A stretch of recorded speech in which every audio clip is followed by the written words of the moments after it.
how we're starting out, really. All right. All right. Second Chronicles chapter 20. Second Chronicles chapter 23. We're going to study about Joash, where we left off last week. We were talking about Jehu. Remember, Jehu killed so many people. He was directed by the Lord to kill so many people because Israel and Judah was just so corrupt. And so we spoke about all those that he killed last week. One of those was Ahaziah. And his death is spoken about in chapter 22, verse 9. And then verse 10, where we kind of left off, talks about his mother. Now in Athaliah, the mother of Ahaziah, saw that her son was dead. She arose and destroyed all the royal heirs of the house of Judah. But Jehoshabeth, the daughter of the king, took Joash, the son of Ahaziah, and stole him away from among the king's sons who were being murdered, and put him and his nurse in a bedroom. So Jehoshabeth, and pay attention to who this is, the daughter of King Jehoram, the wife of Jehoiada the priest, okay, hid him from Athaliah so that she did not kill him, and he was hidden with them in the house of God for 6 years while Athaliah reigned over the land. So we talked about that just a little bit. And so here, Jehoshabeth, so she is the daughter of Jehoram, but she's also the wife of Jehoiada. Okay? So takes Joash. All right, just trying to get things arranged in my mind, and hides him away for 6 years. One of the things I wanted to ask, because the account picks up, he's hidden away for 6 years, and then when he's 6 years, we'll talk more about it here in a second. But for 6 years, effectively, Athaliah is reigning. What do you think that reign was like? Because it doesn't say a whole lot. It's like, it was probably pretty bad. Pretty bad. Bad enough that when Joash does come to power and later on, he's going to have to repair the temple. And because you can tell there's all sorts of things happening with Baal and all sorts of stuff. And so it's pretty bad. And Athaliah was, executing all those royal heirs. Like I said, we mentioned that last week. And it's real easy to say that it's a footnote, but it's not a 6-month footnote. It's a 6-year footnote.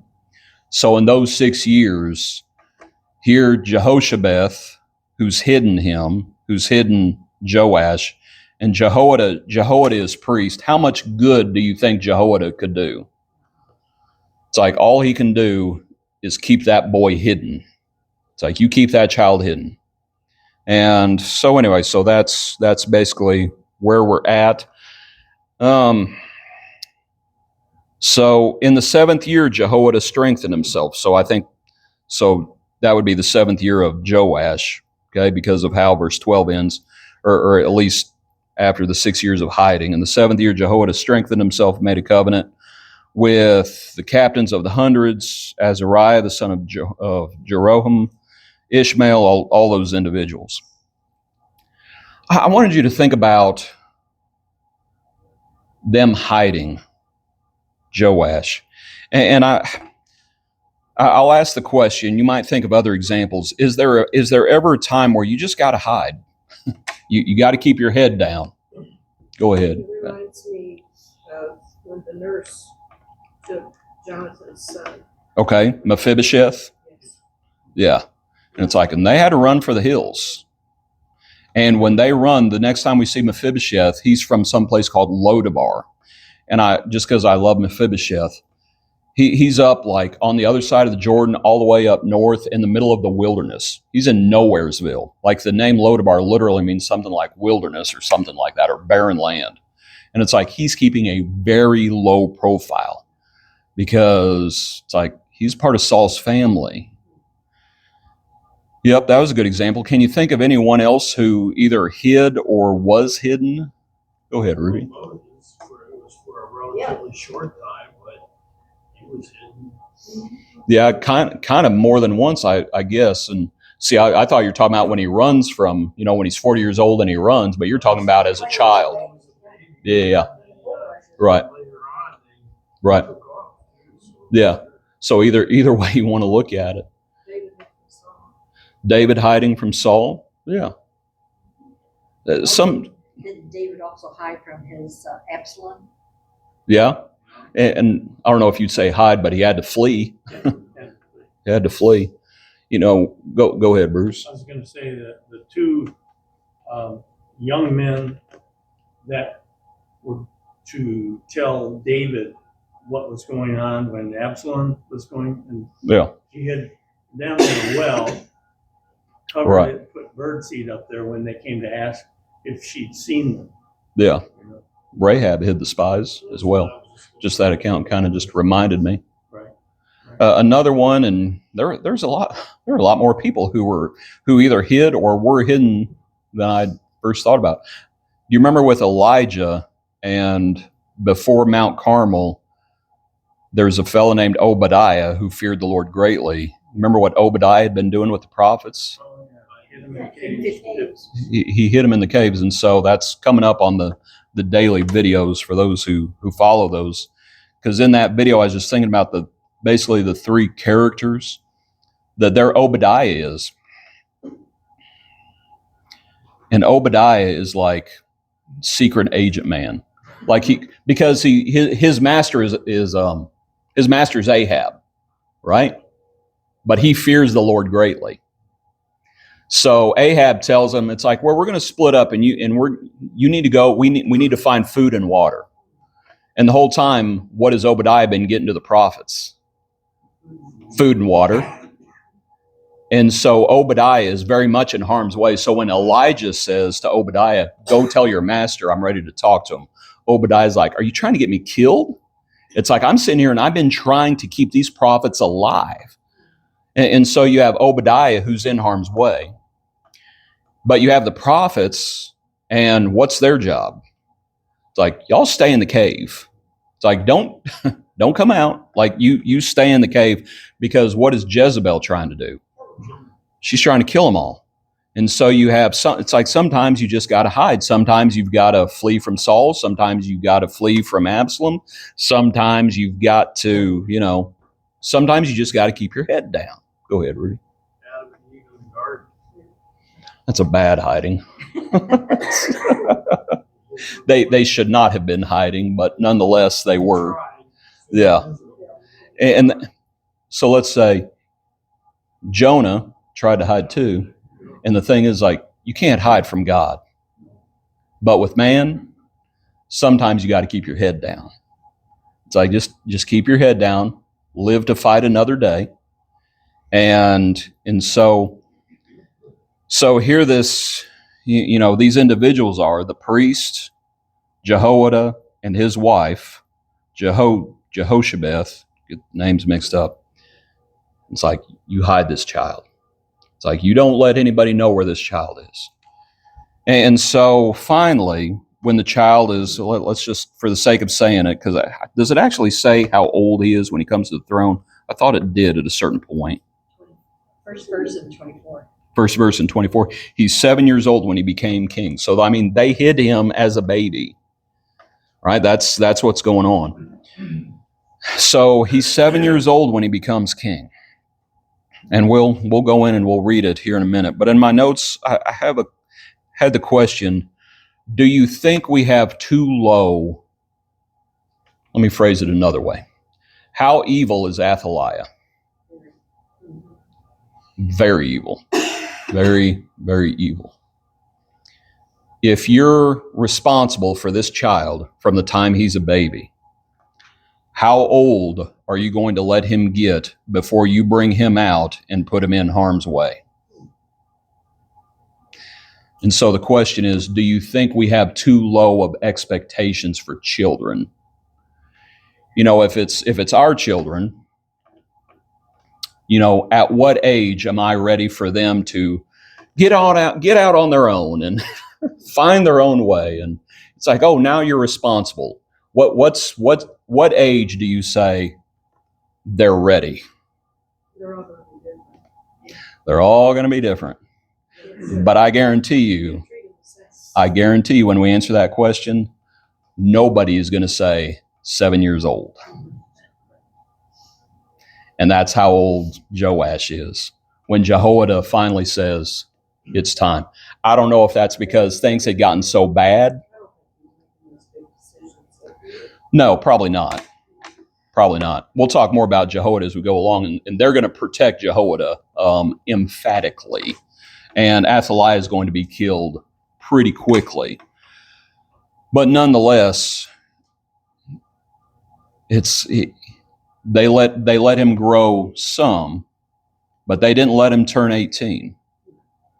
And he's 7 years old, and it's time. Go ahead, Bruce. Was Josiah 8 years old when he became king? Yeah. And a lot of that had to do with the priest, with helping him be king, I'm pretty sure. Maybe. So And I mean, he's still 7 or 8. And I'll jump ahead a second. When Jehoiada lives until he's 130, and it's like, that's a lot of years. And remember, who's Jehoiada? Well, he's a priest. You might look over at chapter 24 at verse 16. Who do they bury Jehoiada with? Kings. They bury him with the kings. So that probably tells you how good of a man Jehoiada was. And it probably tells you a good bit about his role in everything. I'm not saying he was the king, but when he's buried with the kings. And so, anyway, just something to think about. I do wonder if we don't. We're to the point in this society. I'm going to start ranting about society now. It used to be, when y'all were growing up, how much did when did you want to drive? When I was 5. When you were 5. Rudy, when did you want to drive? Or when did you start driving? Well, I got my license when I was 16, but I used to ride mowers, and I thought I was driving. Oh, yeah. You know what I mean? Go ahead, Bruce. I was going to say, I did a lot of bike riding before I got the chance to drive. But, I guess, around 13 or so, I wanted to. And so over the past, 50, 75 years, it's like, okay, you're 15, you're 16. You start thinking about 18 because you've heard mom and dad say umpteen times, when you turn 18, where are you going? You should already have your license. It's like, if you don't go to school, it's like my parents told me, it's like, you don't have to go to school, but when you turn 18, when you graduate high school, there's the dough. Right? And it's like, you're going to have to make your own way. Now, and I mean, I understand circumstances, economy, housing, the price of housing. Oh, what a mess. But You even get your driver's license before you're 18. I think it's now 21. People can't afford, a lot of people can't afford the course for the kid to get their license. But it's also getting to the point where kids don't even want to. That's true. Where a lot of teens they don't want to. They don't want to get out on their own. They don't want to make their own way. And so my point in that whole discussion is we keep, I don't know if you want to say lowering the bar of expectation or raising the bar of expectation, but you look, 200-300 years ago, before cars, before such things. Whoo! How old were you when you started helping out on the farm? It's like, yeah. Just take a look at the Amish. And I mean, And my point is, they learn responsibility from a very young age. And just over the last 100 years, you've seen that age where kids learn responsibility inch higher and higher and higher. Until now, it is what it is. And it's just, anyway, I was just thinking about that with Joash, and he's 7 years old. And out he comes. And it's like, now you're going to be king. Athaliah comes in at the coronation, and she sees Joash standing next to the pillar. And I mean, it just says that. She sees him standing next to the pillar. It's like, he's a 7-year-old boy. And that's when she cries what she cries. Treason, treason. Anyway, and then she's killed. Anyway, let's read some. We haven't read too much. Okay, so chapter 23, verse 1. In the 7th year, Jehoiada strengthened himself and made a covenant with the captains of hundreds, Azariah, the son of Jeroham, all those other individuals. Verse 2, they went throughout Judah, and they gathered the Levites from all the cities of Judah and the chief fathers of Israel, and they came to Jerusalem. Then the assembly made a covenant with the king in the house of God, and he said to them, Behold, the king's son shall reign, as the Lord has said of the sons of David. This is what you shall do. 1/3 of you entering on the Sabbath of the priests and the Levites shall be keeping watch over the doors. 1/3 shall be at the king's house, and 1/3 at the gate of the foundation. All the people shall be in the courts of the house of the Lord.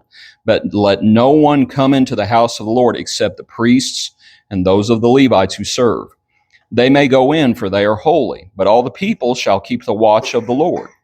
And the Levites shall surround the king on all sides, every man with his weapons in his hand, and whoever comes into the house, let him be put to death. You are to be with the king when he comes in and when he goes out. So the Levites and all Judah did according to all that Jehoiada the priest commanded, and each man took his men who were to be on duty on the Sabbath, with those who were going off duty on the Sabbath, for Jehoiada the priest had not dismissed the divisions. And Jehoiada the priest gave to the captains of hundreds spears, large and small shields, which had belonged to King David, that were in the temple of God. He said, all the people, every man with his weapon in his hand, from the right side of the temple to the left side of the temple, along by the altar and by the temple, all around the king. And they brought out the king's son, put a crown on him, gave him the testimony, and made him king. Then Jehoiada and his sons anointed him and said, long live the king.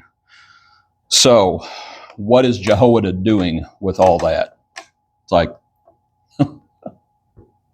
Proclaiming Joash as the ruler of the land. so my point is, all the people that are there, right? And he's like, if anybody comes in who doesn't belong, what do? Kill them. And it's like, all you priests that think, you think it's not, the priests worked on a rotation, okay? Well, at this point, what does Jehoiada say?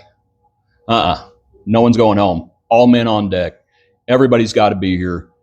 Put a sword in everyone's hand. You get shields, all of this. And it's like, because when Athaliah finds out what's going on, she's going to be real mad. Right? So he's like, Why they didn't just kill her? well, they're about to. Why they didn't preemptively kill her? The first guy, what's his name? Jehoiada? Didn't do it to start with, didn't kill everybody else. Well, he's known for his mercy too. I don't know. I don't know if he's just, you giving her a chance. I don't know. She's pretty evil, so I'm sort of like you, Pat. It's like, let's just preemptively take care of that. But anyway, he doesn't. Okay, so to think about all of those things, and let's read on. So everyone's there as he's proclaimed king.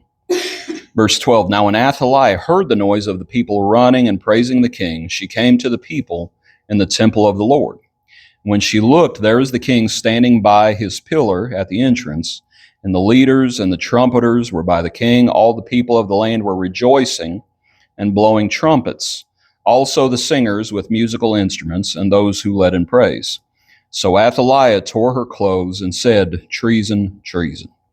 And Jehoiada the priest brought out the captains of hundreds who were set over the army, and said to them, take her outside under guard and slay with the sword whoever follows her.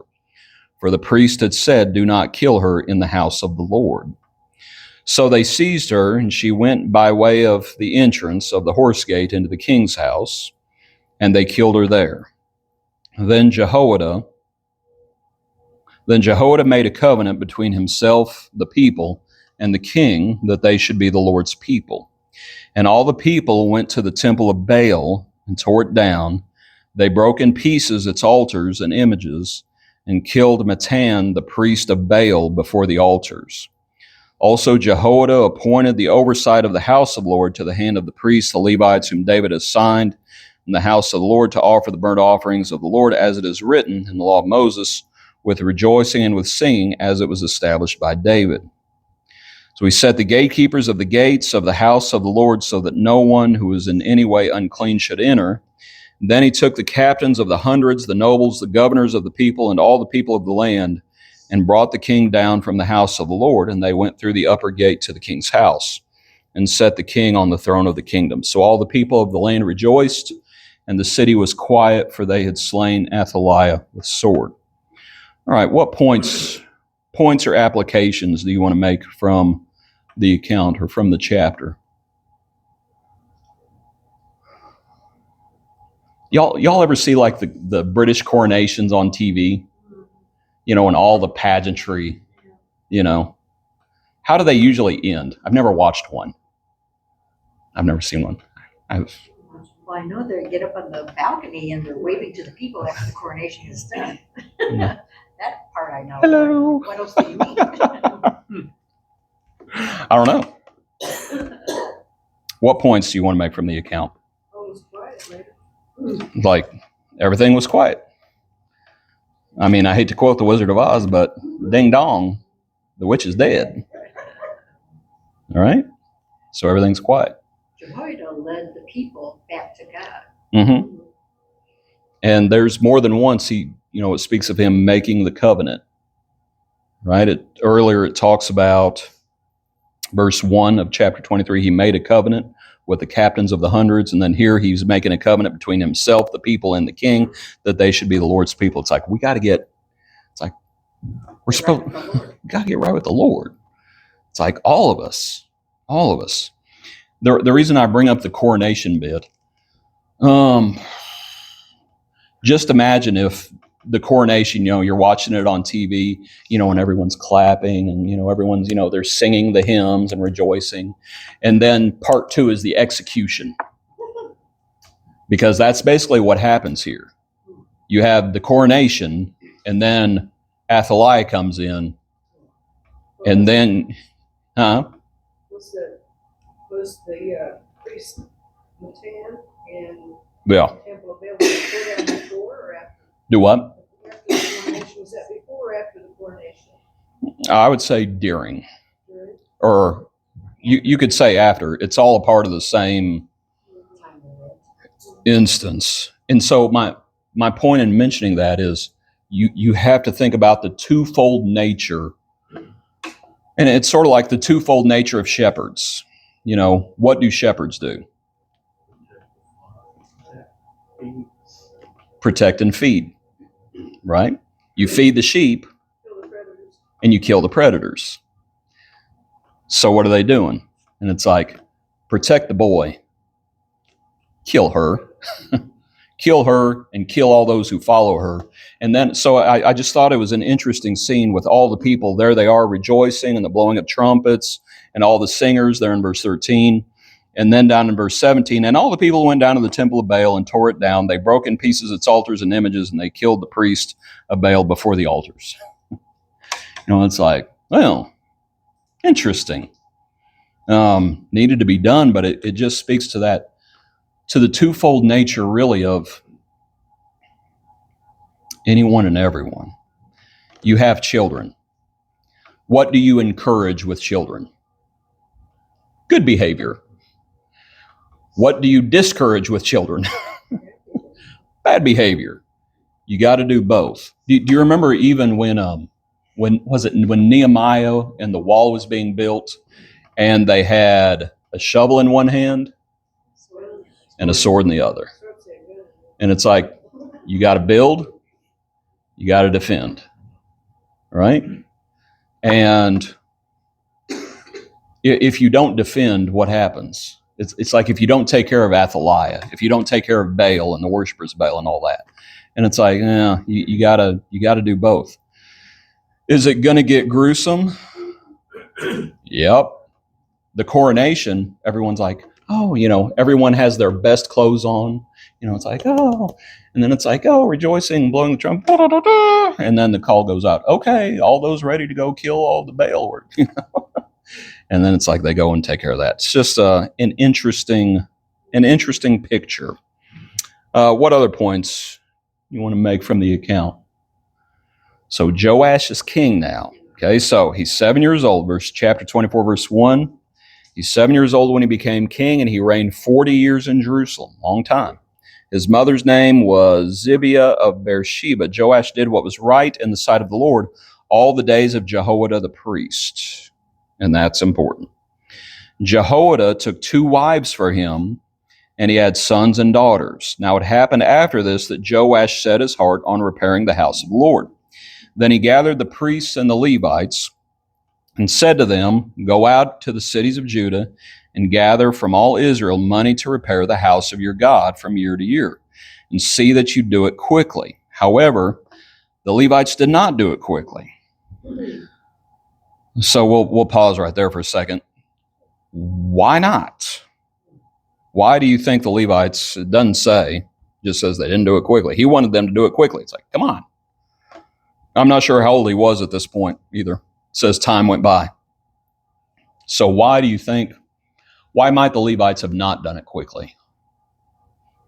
Busy with something else. Busy with something else. In that Haggai, is that Haggai where it's like, it's not time for you to live in your paneled houses? I think that's Haggai, chapter 1, because they're all busy doing their own thing.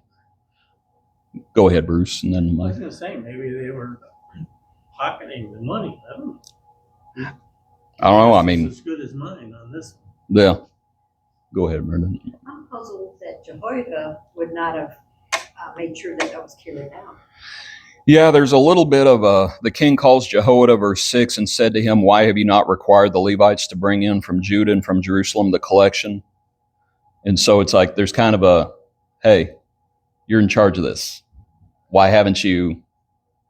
It's like, come on, do it, get it done more quickly. Michael, what were you going to say a minute ago? I don't know why they didn't do it quickly.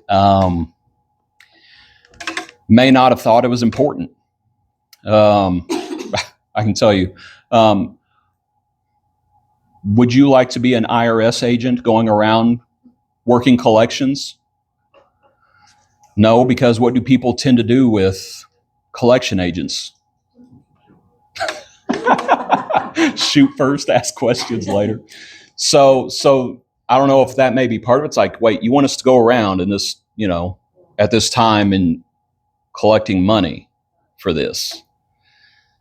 I don't know if that's, kind of an uncomfortable situation.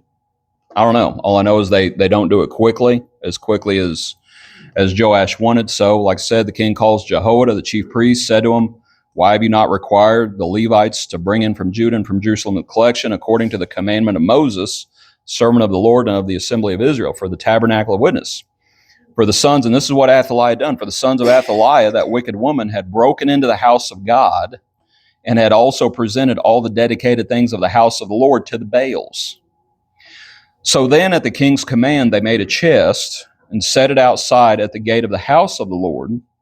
And they made a proclamation throughout Judah and all Jerusalem to bring to the Lord the collection that Moses, the servant of God, had imposed on Israel in the wilderness.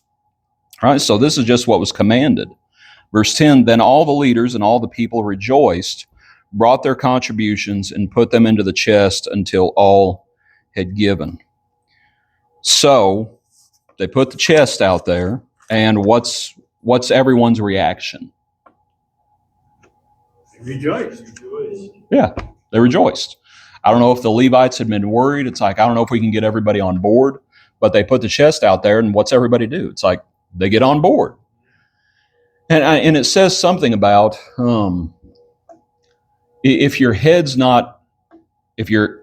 and your heart are not right with the Lord. When the Lord says give, if your heart's not right, what will you do? And it's like, or you'll give grudgingly. It's like, you sure ain't going to be a cheerful giver. And it's like, well, if I have to. But if your heart is right with the Lord, and you know that it's like, this needs to be done, and it's a good thing, you get on board with it. And it's like, we're going to do this. And so it's actually a very nice picture, that the leaders and all the people rejoiced. They brought their contributions, put them into the chest until all had given. So it was at that time when the chest was brought to the king's official by the hand of the Levites.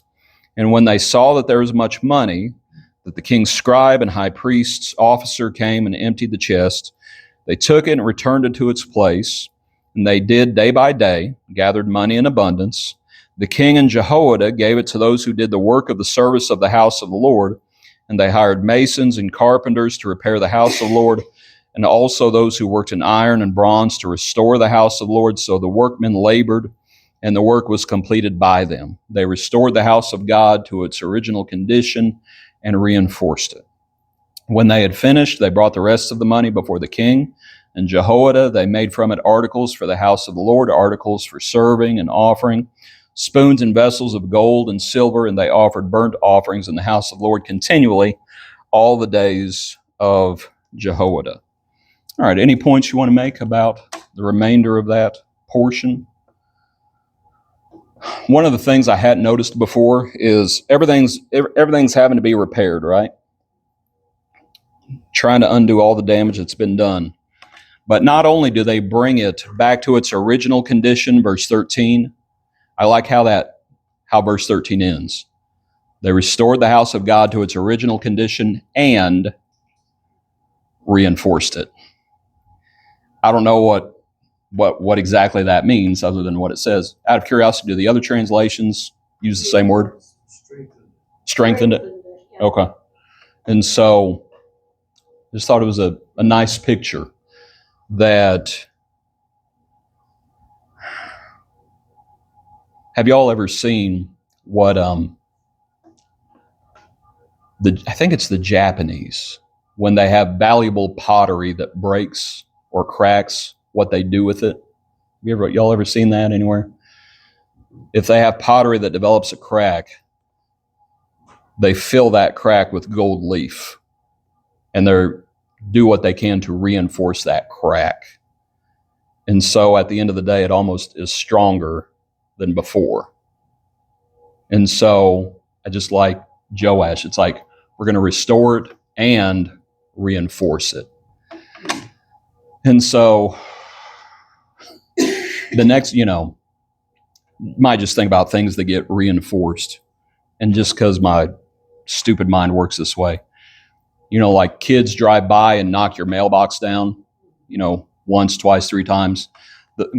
After 2 or 3 times, what do you do with your mailbox? Set it in concrete. And then when they try to play mailbox baseball, what happens? It's reinforced now, boys. And it's like, you can come and try to kick the door into the temple again if you want to. It's been reinforced. It's a little stronger than it was. Anyway, I just like the idea. Okay, let's read on verse 15. But Jehoiada grew old, and this is the problem. Jehoiada grew old, was full of days, and he died. He was 130 years old when he died, and they buried him in the city of David among the kings, because he had done good in Israel, both toward God and his house. Now after the death of Jehoiada, the leaders of Judah came and bowed down to the king, and the king listened to them. Therefore they left the house of the Lord God of their fathers, and served wooden images and idols, and wrath came upon Judah and Jerusalem because of their trespass. Yet he sent prophets to them to bring them back to the Lord, and they testified against them, but they would not listen. Then the Spirit of God came upon Zechariah, the son of Jehoiada, the priest, who stood above the people and said to them, Thus says God, why do you transgress the commandments of the Lord so that you cannot prosper? Because you have forsaken the Lord, he also has forsaken you. So they conspired against him, and at the command of the king, they stoned him with stones in the court of the house of the Lord. Thus Joash the king did not remember the kindness which Jehoiada his father had done to him. And that's not earthly, Father, it's speaking more spiritually. But killed Jehoiada's son, and as he died, he said, The Lord look on it and repay. So it happened in the spring of that year, the army of Syria comes against them. It's just a small army, verse 24. And yet the Lord delivered a very great army into their hands because they had forsaken the Lord. They executed judgment against Joash. And when they had withdrawn from him, for they left him severely wounded, his own servants conspired against him because of the blood of the sons of Jehoiada the priest, and killed him on his bed. So he died, and they buried him in the city of David, but they did not bury him in the tombs of the kings. And so that's the end of Joash. It's just sad. He does good the whole time. Jehoiada lives a long time. He's 130. But he doesn't live forever. And so when he's gone, this is what happens. And it's like, how could you do that? After all the good he had done, how in the world could you go back? How could you start worshiping idols like this? It just boggles the mind, frankly. The Lord sends prophets, one of them being Jehoiada's own son, and they end up killing him, Zechariah. Most people think that Zechariah is the one that's mentioned in the New Testament when Jesus says, talking to that generation, he says, all the blood from Abel to Zechariah will be required of this generation. And it's like, because sort of like what Stephen said where we were Sunday morning, it's like, what did all their fathers do? They killed prophet after prophet after prophet. And it's like, even to the point, Jehoiada had been like a father to Joash. And yet when Jehoiada's son says, you all need to repent, they kill him. It's like, you thankless wretches. I was thinking in another one of the videos about Solomon turning to idolatry. It's like, how could you do that? To make temples for all of your honeypots, all that Solomon did. It's like, how could you do this? And I was thinking about, the pagan temples, the idolatrous temples had something that the temple did not have. If you're a king, where can you go in the temple? Just in the outer court. Yeah. It's like, you ain't priest. And you surely ain't going into the Holy of Holies. You ain't going there. You don't have access. The only way you're going to have access into the Holy of Holies is in Jesus, in the true Holy of Holies. Other than that, it's like, no, you're not the priest. You're the king. You're out here. But in the pagan temples, well, I can go anywhere I want to in here. I wonder if that plays a part. I wonder if something else that plays a part is the pagan temples had stuff you could see. Now, the temple had stuff that you could see, but when you think about it, it's like the cherubim in the Holy of Holies, which they could not see because of the veil. But even in the Holy of Holies, you had the cherubim that had the huge wings outstretched. But even there, even though those cherubim were huge, underneath those wings that were outstretched, there was a box, effectively. And what was the box? It's the Ark of the Covenant. And yeah, it's very ornate, but how big is it? It ain't that big, right? And I mean, I know it was decorated and things like that, but how? And Transport on a cart, right? they carried it by hand. They weren't supposed to put it on a cart. That's right. Yeah. Now, I guess my point is this, and I know we're not talking about Solomon, but I want to talk about Solomon. Why did Solomon build all those temples? Placate his wives. Where was his wisdom? Now, do you think all those wives, when they're harping on him, better to dwell in the corner of a housetop, do you think all of his wives would have been content if their temples were smaller than God's temple? Or do you think all those wives were like, but Solomon, baby, you got to make mine bigger. You got to make mine more grand. You got all this money coming in, 666 talents of gold per year. It's like, make mine bigger, bigger, bigger. And what do you think Solomon did?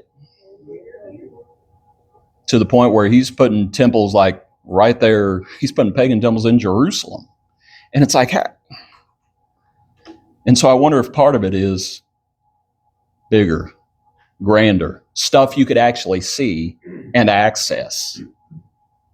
And it's just it's just unbelievable. It's like, how could you go and serve wooden images and idols after all this that you've gone through?